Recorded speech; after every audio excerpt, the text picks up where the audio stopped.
हम बात कर लेते हैं रणबीर अलाहाबादिया के बारे में, जो कि इंडिया गॉट टैलेंट कंट्रोवर्सी में फंसे हुए थे। उन्होंने एकदम बाहर निकलकर अपना एक पोस्ट भी किया सारे ग्रुप मेंबर के साथ, सारे फैमिली के साथ। फिर उसके बाद उनका एक पोस्ट भी रिलीज हो गया और उन्होंने कल अपना एक पॉडकास्ट भी रिलीज करते हुए उन्होंने इतने अच्छे बोले जिसमें उनको रियलाइज होता है कि उनकी ही गलती थी। मुश्किलों का सामना करना पड़ा। मैंने उसको जैसे मंदिर में हम प्रसाद देते ना, उसी नजरिए से देखा कि ठीक है, मैंने कुछ तो किया होगा to get this kind of a response. ये भी पता चला कि दुनिया में बहुत ज्यादा गुस्सा है। ये मैं बिल्कुल नहीं कह रहा कि मेरी गलती नहीं थी, डेफिनेटली मेरी गलती थी और उस वजह से मैंने दुनिया का गुस्सा देखा। पर इंसानों को और दुनिया को और गहराई से भी जाना हूं मैं।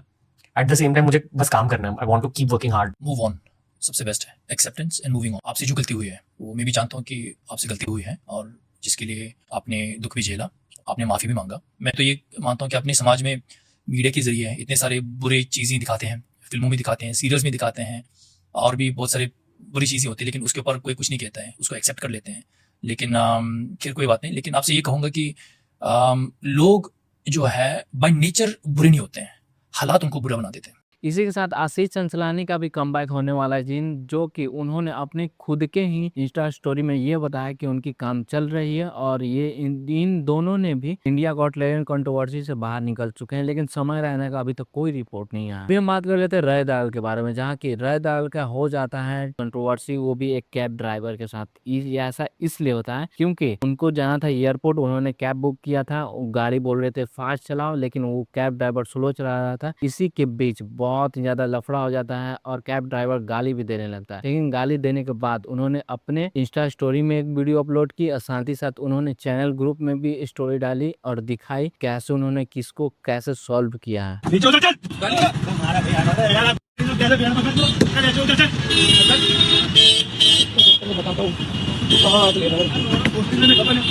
कैसे दे रहा है? गाली कैसे दे रहा है? ऐसे मुंह से दे रहा हूँ। देखना तेरे को, देखना ट्रैफिक दिख रहा है। हाथ चलाओ, किधर बात चलाओ। कस्टमर को बोलेगा अरे मारूंगा भी अभी यहीं पे। अरे मेरे प्यारे भाई, तेरे को पता ही नहीं तू कहाँ से दे रहा है। 167 रुपए दे। 167 रुपए। अरे मैं कहीं नहीं जा रहा, सांस ले, तेरे को कैसे दूंगा? सांस ले, सांस ले, सांस ले, सांस ले। ब्लूटूथ देख ले, 1 मिनट रुक जा। अरे मैं तेरे को पैसे दूंगा तेरे पूरे। मर्जी बोला। हाँ आई जाओ ना, नहीं माने साहब, आओ ना। तेरे ड्रामे मैं करवाऊंगा। ये जो तू सिर मार रहा है ना, करवा लेना जो करवाना है। अरे कोई दिक्कत नहीं, लड़ना है वो लड़ी लेंगे। लड़वा ले। हाँ लड़ी लेंगे आप। बातें कर रहा है, मैं सर मार रहा है अपना। कौन सा तुम्हें पहुंचो के सॉरी सर, मुझे क्या सर सॉरी यार। ढंग से तू अगर छू ही रहा तो ये ले।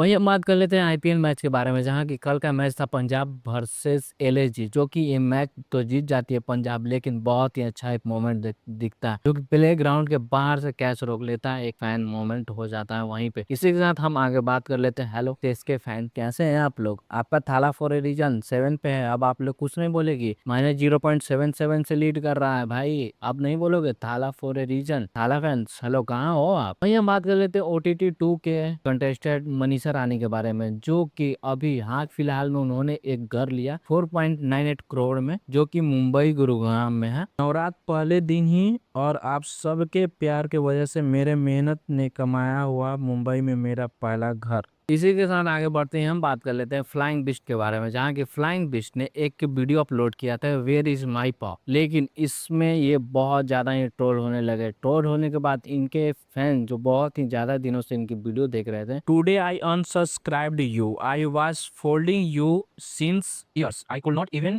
bear to hear to fall unexpectedly, you did a pap, you giving a family to his boysley man। आज बोल रहे हो, कल खत्म भी हो जाएगा तुम्हारा ये चैनल, गुड बाय, मैं अनसब्सक्राइब कर दिया। इसी के साथ एक और अच्छे यूट्यूबर जिनके 1 लाख से भी ज्यादा फॉलोअर्स सब्सक्राइबर्स हैं, कि ये आदमी जब प्रेमानंद महाराज को अपने कंटेंट के लिए यूज कर सकता है तो ये पाँव क्या चीज है भाई। गजब गजब के कमेंट और इतने सारे कमेंट आते हैं जो कि सारे के सारे ट्रोलिंग ही कमेंट आते हैं। वहीं हम बात कर लेते हैं लज चौधरी के बारे में, जहाँ की उनका एक वीडियो हो जाती है डिलीट, जो कि रीजन ये बताया जा रहा है कि एज रिस्ट्रिक्ट और बोट रिव्यू के कारण। उन्होंने अपने इंस्टा स्टोरी में भी ये शेयर करते हुए ये भी बताया, तो ये ऐसे ही बोट रिव्यू था और इसको ठीक होने में 3-4 दिन लगेंगे। 3-4 दिन है नहीं हमारे पास, पहले ही वीडियो में इतना टाइम लग गया था। तो ये वीडियो मैं कल रीअपलोड करूंगा, थोड़ा एडिट वगैरह करके, जो हमें लगा जिस पार्ट की वजह से हुआ होगा तो जो वीडियो वैसे भी रीअपलोड करते हैं उस पर रीच इतनी बड़ी आती नहीं, पर कोई नहीं, कल दिन में रीअपलोड करूंगा मैं, दोपहर मतलब 11-12 बजे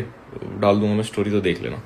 हम बात कर लेते हैं कुणाल कामरा के बारे में, जहाँ कि कुणाल कामरा एक कंट्रोवर्सी में फंस गए हैं, जो कि मैंने इस वीडियो में फुल डिटेल में बता दिया, लेकिन आपको शॉर्ट फॉर्म में ये बता देते हैं। उन्होंने वहाँ के एकनाथ शिंदे पर एक जोक्स मार देते हैं, लेकिन उसके ऊपर कंट्रोवर्सी छिड़ जाती है। छिड़ने के बाद उनको महाराष्ट्र पुलिस बुलाती है उनके स्टेटमेंट लेने के लिए, लेकिन वो नहीं जाते हैं। इसके बाद उनको मद्रास हाई कोर्ट से एंटीसेप्टिक बेल मिल जाती है, जिससे ये होता है कि पुलिस उनको अब भी अरेस्ट नहीं कर सकती है। इसी के बाद मुंबई पुलिस उनके पुराने घर पर जाती है और उन वहाँ का एक वीडियो देख लीजिए आप। इसी के बाद कुणाल कामरा का एक पोस्ट आता है जिसमें ये लिखा हुआ होता है, जिसका कैप्शन ये होता है कि उस एड्रेस पर जाना जहां मैं पिछले 10 साल से वहां नहीं रह रहा है, ये is a time waste for Mumbai police. इसी के साथ उनका फिर से एक पोस्ट देखने को मिलता है, जहां कि उन्होंने ये बताता है कि कैसे एक आर्टिस्ट को कैसे बिगाड़ा खत्म किया जाता है, जहां कि स्टेप बाय स्टेप उन्होंने ये बताया। फर्स्ट स्टेप में वो ये बताते हैं